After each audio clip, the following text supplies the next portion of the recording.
Welcome to Thrilling Tales of Adventure.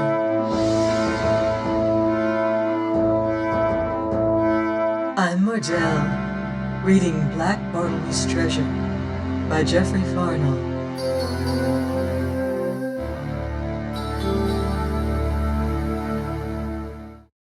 Chapter 43. The Death Dance of the Silver Woman. A small wind had sprung up, that came in fitful gusts, and with sound very mournful and desolate. But the moon was wonderfully bright, and though I went cautiously, my hand on the butt of the pistol in my girdle, yet ever and always at the back of my mind was an infinitude of joy by reason of my dear lady's love for me, and the wonder of it. I chose me a devious course, avoiding the white sands of Deliverance Beach, trending towards that fatal cleft, hard by Bartlemy's tree, the which we had come to call Skeleton Cove, though why I must go hither I knew no more then than I do now. Thus went I, my eyes and ears on the stretch, pondering what manner of man this should be who sang words, the which had so haunted my sick dreams. More than once I stopped to stare round about me, upon the wide expanse of ocean, dreading and half expecting to behold the loom of that black craft had dogged us over the seas. Full of these disquieting thoughts, I reached the cove and began to descend the steep side, following goat tracks long grown familiar. The place hereabouts was honeycombed with small caves, and with ledges screened by bushes and tangled vines. And here, well hid from observation, I paused to look about me.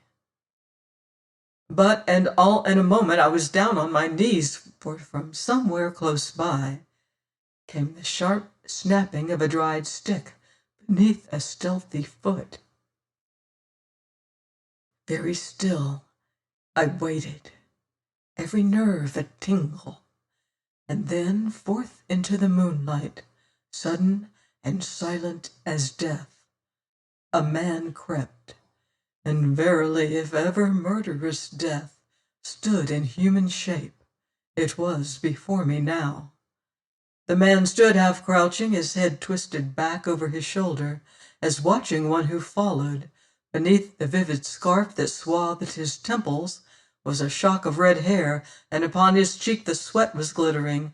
Then he turned his head, and I knew him for the man Red Andy, the same I had fought aboard ship.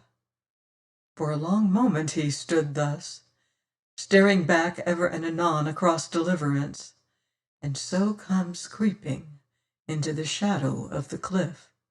And I saw the moon glint on the barrel of the long pistol he clutched, as sinking down behind a great boulder, he waited there upon his knees.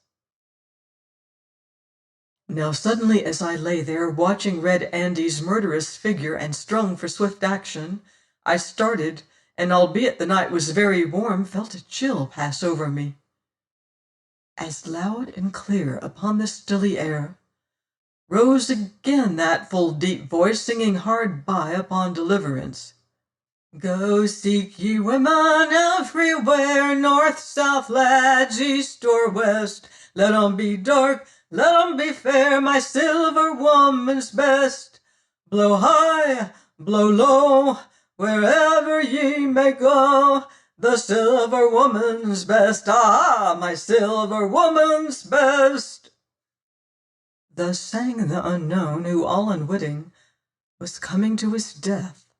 Sudden as it came, the voice was hushed, and not to hear save the hiss and murmur of the surge.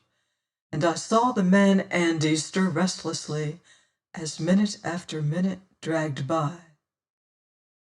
The rock where he crouched lay at the mouth of this cove towards Deliverance, it being one of the many that lay piled thereabout.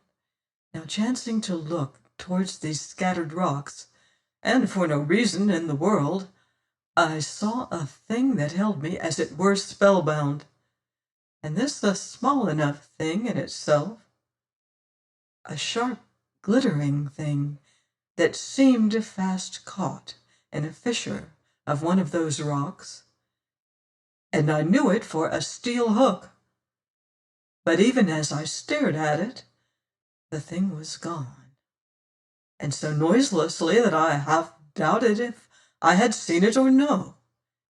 But out from the shadow of this rock flashed something that whirled, glittering as it flew. And Red Andy, starting up from his knees, was shaken by a fit of strange and awful coughing, and came stumbling forward, so that I could see his chin and breast bedabbled with the blood that spurted from his gaping mouth. All at once he sank to his knees and thence to his face, spreading his arms wide like one very weary, but with the moonlight flashing back from that which stood upright betwixt his shoulder blades.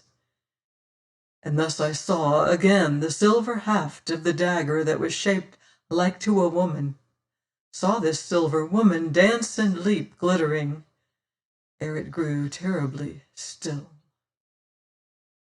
Then came Roger Tressady from the shadows, and stopping, turned up the dead face to the moon, and tapped it gently with his shining hook, and now whipping out his dagger, he bent to wipe it on the dead man's shirt, but checked suddenly as a pebble started beneath my foot, and stooped thus he glared up beneath the thick brows as I rose up with pistol leveled, and the moon bright upon my face, whereupon he leaped backwards, uttering a choking cry.